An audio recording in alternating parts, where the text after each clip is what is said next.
जी, अस्सलाम वालेकुम। हम प्रिंसिपल ऑफ टैक्सेशन कैफ 6 की इस वीडियो में डिस्कस करने जा रहे हैं डिडक्टेबल अलाउंसेस। छोटा सा पोर्शन है, इसमें जस्ट 5 या 6 नाम है जिनकी हमने डिटेल्स पढ़नी है और इन 5 या 6 में से आपके न्यूमेरिकल में 2 या 2 या 3 तो लाज़मी वो टेस्ट कर रहा होता है। तो इसके मार्क्स अगर 15 नंबर का न्यूमेरिकल है, 18 नंबर का न्यूमेरिकल है तो 2 से 3 मार्क्स इसमें से लाज़मी आते हैं। हम पहले देखते हैं, अगर हम रिवाइज़ करें पूरे इनकम टैक्स को, उसमें हम क्या करते हैं, पहले टैक्सेबल इनकम कैलकुलेट करते हैं। Salary, property, capital gain, other sources, business, तो आपकी क्या बन जाती है, टोटल इनकम बन जाती है। अगर आपने मेरे इस सीरीज़ में बेसिक कॉन्सेप्ट्स की जो 10 वीडियोज़ अपलोडेड हैं, अगर आपने वो सारी सुनी है, उसके अंदर मैंने बताया था कि टैक्सेबल इनकम क्या होती है, क्योंकि जब हम टैक्स लायबिलिटी कैलकुलेट करेंगे तो हम अपनी पहले टैक्सेबल इनकम कैलकुलेट करेंगे, जिस इनकम पे मैंने टैक्स पे करना है। तो टैक्सेबल इनकम क्या होती है, आपकी टोटल इनकम, उसमें से आप लेस करते हो एग्जेम्प्ट इनकम। एग्जेम्प्ट इनकम कौन कौन सी होती है, हम सारे रेलिवेंट हेड्स ऑफ इनकम्स में डिस्कस कर रहे हैं। जैसे कि अगर आप एक कैपिटल गेन की बात करें, अगर आपने कुछ शेयर्स थे प्राइवेट कंपनी के, आपने आज परचेज किए हैं और 1 साल के बाद उनको बेचा है। तो जो उस पर गेन आएगा उसका 25% क्या होता है, एग्जेम्प्ट होता है और 75% आपकी क्या होती है, टैक्सेबल होती है। तो रिक्वायरमेंट पे डिपेंड करता है कि वो क्या टोटल इनकम पूछ रहा है। टोटल इनकम अगर वो पूछ रहा है तो आपकी टोटल इनकम में आपकी एग्जेम्प्ट इनकम भी आएगी, आपकी टैक्सेबल इनकम भी आएगी। टोटल इनकम के बाद आप नीचे लेस कर लोगे एग्जेम्प्ट इनकम। अब एग्जेम्प्ट इनकम अदर सोर्सेज में भी हो सकती है, कैपिटल गेन में भी हो सकती है, उसके अलावा सैलरी में भी हो सकती है, बिजनेस में भी हो सकती है। फिर आप लेस करोगे सेपरेट ब्लॉक इनकम, क्योंकि सेपरेट ब्लॉक इनकम अगर आपको याद हो तो प्रॉपर्टी प्लांट एंड इक्विपमेंट को हम एज ए सेपरेट रेट्स पर क्या करते हैं, टैक्स करते हैं। तो उसके अंदर आपकी कुछ इनकम होती है फाइनल टैक्स, जो आपकी डिडक्ट हो चुकी होती है, जो आप एक दफ़ा डिडक्ट हो गई तो आपका टैक्स फाइनल है। जैसे आप डिविडेंड पे टैक्स देते हो, जैसे आपका जब वो प्राइस बॉन्ड निकलता है उस पर जो टैक्स होता है वो क्या होता है, फाइनल टैक्स होता है। इसलिए उसको भी हम यहाँ पर क्या कर देते हैं, लेस कर देते देते होते हैं। फिर आप क्या करते हो, डिडक्टेबल अलाउंसेस लेस करते हो। अब ये डिडक्टेबल अलाउंसेस क्या हैं, किस तरह से कैलकुलेट करने हैं, इस वीडियो में हम वही देखेंगे। फिर आपके पास क्या बन जाती है, टैक्सेबल इनकम बन जाती है। फिर आप इस टैक्सेबल इनकम को मल्टीप्लाई करते हो टैक्स रेट से, जो हमने पढ़ा था कि अगर आप 15 लाख, फिर बेसिक कॉन्सेप्ट की जो 10 वीडियोस अपलोडेड हैं इस पूरी प्लेलिस्ट के अंदर, मैं उसको रेफर कर रहा हूँ। उन वीडियोस में हमने डिस्कस किया था कि अगर आपकी इनकम 5 लाख से ज़्यादा है तो आपका 5% है, अगर आपकी इनकम 10 लाख से ज़्यादा है तो आपका टैक्स होगा 7%। ये मैं एग्जांपल दे रहा हूँ। तो वहाँ पर जो चीज़ें एक्सप्लेन्ड हैं, तो आपका क्या होगा, टैक्स रेट आप वो वाला मल्टीप्लाई करोगे। फिर आप करोगे लेस टैक्स क्रेडिट्स। इसके बाद हम मैंने अपलोड्स करनी है सारी टैक्स क्रेडिट्स जो हैं, कि क्या होते हैं, किस तरह से कैलकुलेट करने हैं, क्या-क्या लेस करने हैं, कितनी अमाउंट से लेस करना है, उसकी सेपरेट वीडियोज़ अपलोडेड हैं, आपने वो देखनी है। फिर आपके पास क्या आ जाता है, जो आपने सेपरेट ब्लॉक इनकम यहाँ पर लेस की थी, तो फिर आप यहाँ पर क्या करते हो, सेपरेट ब्लॉक इनकम पे जो टैक्स होगा वो आप कैलकुलेट करके यहाँ पर टैक्स लायबिलिटी में ऐड कर दोगे। फिर आपका जो एडवांस टैक्स डिडक्ट होता है, जो आपका, जैसे कि आप जो, अगर आपका बैंक में डिपॉजिट्स हैं और बैंक आपको प्रॉफिट देता है, जब आपके अकाउंट में प्रॉफिट डिपॉजिट करता है, क्रेडिट करता है, तो वो आपका इनकम टैक्स डिडक्ट कर देता है। जैसे कि अगर आप बैंक के थ्रू एक ट्रांजैक्शन करते हो 5 लाख रुपए की, तो ट्रांजैक्शन पे भी आपका टैक्स कट जाता है, तो वो टैक्स आपका क्या होता है, एडवांस टैक्स होता है। तो आप यहाँ पर उस टैक्स को एडजस्ट करवा सकते हो।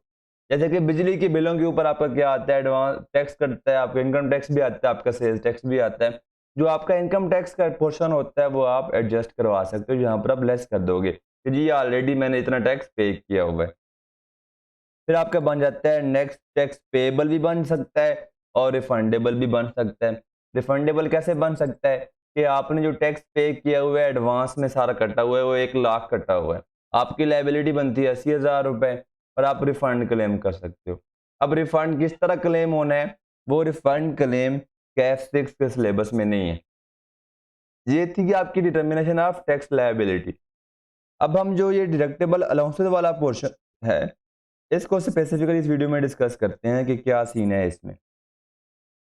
कौन कौन से डिडक्टेबल अलाउंसेस हैं जी? अगर आप कोई ज़िकात पे करते हो तो वो आपको आपकी टैक्सेबल इनकम के against as a deduction allow होती है, क्योंकि नेकी का काम है, अच्छाई का काम है। इसको इनकरेज करने के लिए गवर्नमेंट ने रिलीफ दिया। अगर आप ज़कात पे करो तो ज़कात पे जितनी अमाउंट की ज़कात होगी उतनी अमाउंट हम आपकी इनकम में से लेस कर देंगे।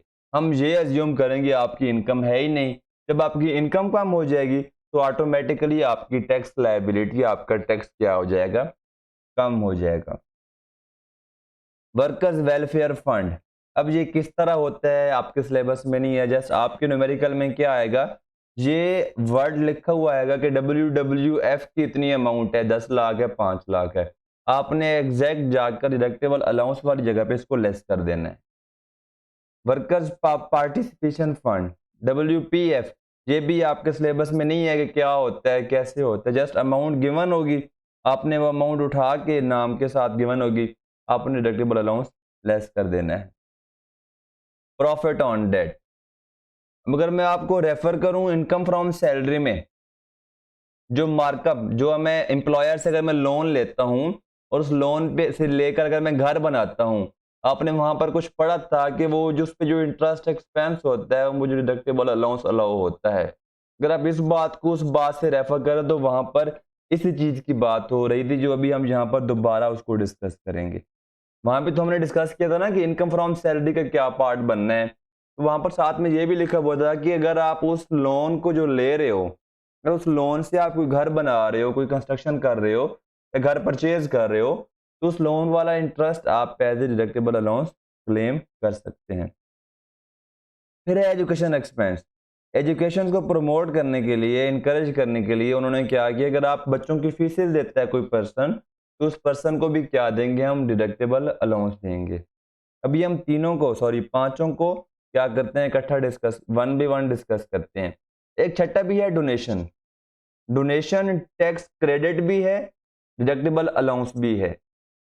तो जब हम टैक्स क्रेडिट डिस्कस करेंगे तो हम उसी में डोनेशन में दोनों को मैं इंडिविजुअली डिस्कस करूंगा कि हाँ जी टैक्स क्रेडिट किस तरह होगा और डिडक्टेबल अलाउंस किस तरह होगा।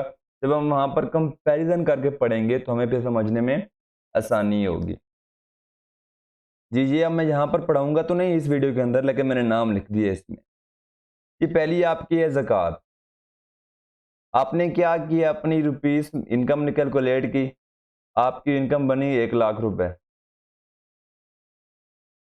तो आपने और क्या किया, आपने ज़कात पे की। तो आपको लॉ कहता है जनाब जितनी आपने ज़कात पे की है, तो आप इसमें से लेस करने के बाद, ज़कात आप पे करते हो 40,000 रुपए की फॉर एग्जाम्पल, आपको लॉ कहता है आप इसमें से लेस करो। हम समझेंगे कि आपकी 40,000 इनकम थी नहीं, आपकी इनकम क्या है, 60,000 रुपए है। ये मतलब है डिडक्टेबल अलाउंस का। मतलब आपकी एक्चुअल इनकम 1 लाख रुपए है, लेकिन आपने 40,000 अगर ज़कात का पे कर दिया है, तो लॉ क्या कह रहा है इनडायरेक्टली, कि हम ये एज्यूम कर रहे हैं कि आपकी इनकम 1 लाख नहीं 60,000 रुपए है। तो आपको फिर 60,000 रुपए पे क्या देना है, टैक्स देना है। सिमिलरली WFF में भी यही है, WPF में भी यही है, अभी उसमें जाके देखेंगे। A person is entitled to deductible allowance for the amount of any zakat paid by the person in tax year under Zakat and Ushur Ordinance 1980। अब ज़कात एंड उशर ऑर्डिनेंस क्या है, ये भी हमारे सिलेबस में नहीं है, ना हमें जानना है। हमने ये देखना है कि क्वेश्चन के अंदर या तो लिखा होगा ज़कात पेड रुपीस 1 लाख रुपए अंडर उशर ऑर्डिनेंस 1980, कन्फर्म है कि ये उशर ऑर्डिनेंस के अंदर अंडर पे की गई है। अगर उन्होंने ये कह दिया कि ज़कात पेड 50,000 रुपए बस, और नहीं लिखा साथ में, क्वेश्चन साइलेंट है, तो हम क्या अज्यूम करेंगे कि ज़कात पे की गई है, किसके अंडर पे की गई है, ज़कात एंड उशर ऑर्डिनेंस के अंडर ये क्या की गई है, पे की गई है। तो आप पूरी की पूरी अमाउंट को यहाँ पर आकर अपनी इनकम में, जहाँ पर आप टोटल इनकम में से आप लेस करोगे टैक्स डिडक्टेबल अलाउंसेस को, ठीक है, तो आप वहाँ पर आके इसको लेस कर दोगे। यहाँ पर एक और बात पहले इसको इरेज कर लेते हैं, फिर हम इसको डिस्कस करते हैं। अगर आपने क्या किया है,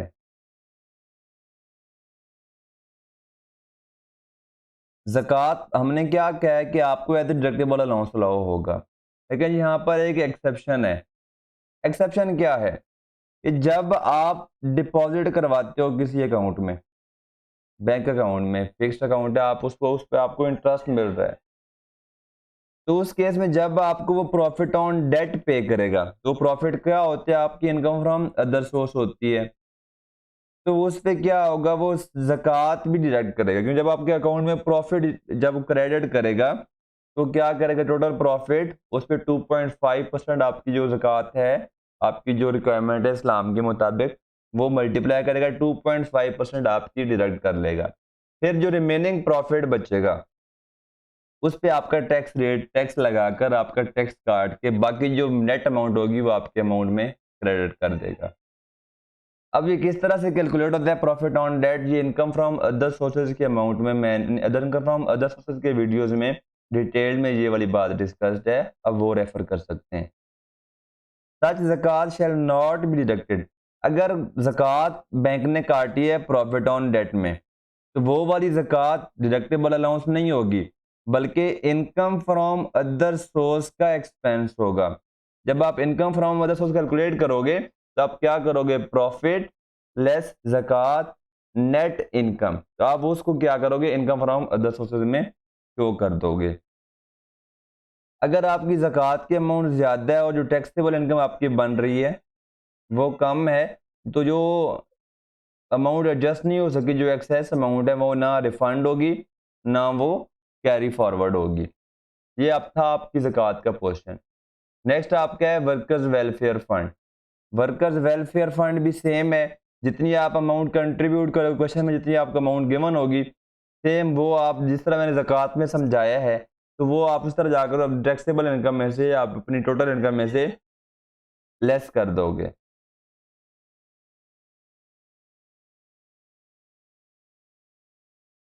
में जितनी आपको अमाउंट गिवन होगी क्वेश्चन के अंदर, आपने क्या करना है, person shall be entitled to deductible allowance for the amount of any workers participation fund. तो आपने क्या करनी है, वो अमाउंट उस तरह जाके क्या कर देनी है, डिडक्ट कर देनी है, जिस तरह मैंने आपको ज़कात वाले पोर्शन में समझाया है। अब नेक्स्ट आपका आता है प्रॉफिट ऑन डेट। ये समझने वाली बात है, ये वो इंडिविजुअली 3-4 नंबर का भी क्वेश्चन पूछ सकता है पार्ट बना के, या किसी बड़े न्यूमेरिकल में भी क्या कर सकता है, इसको पूछ सकता है। जी, ये एवरी इंडिविजुअल को अलाउ है। अगर एओपी है, कंपनी है, उसको ये डिडक्टेबल अलाउंस नहीं होगा। अगर हम पीछे आए, ये था ए पर्सन, ज़कात में भी पर्सन था, वर्कर्स वेलफेयर फंड में भी पर्सन था। पर्सन में तीनों आते हैं, कंपनी भी आती है, इंडिविजुअल भी आता है, एओपी भी आती है। यहाँ पर क्या है, every individual shall be entitled to a deductible allowance for the amount of any profit. Profit मतलब क्या है, इंटरेस्ट एक्सपेंस, आपने जो लोन लिया है, डेट लिया है, उस पर जो आप इंटरेस्ट पे कर रहे हो, वो आपको क्या होगा, अलाउ होगा bye the individual in a tax year. उस साल का आप जितना इंटरेस्ट एक्सपेंस बनता होगा वो आपको अलाउ होगा।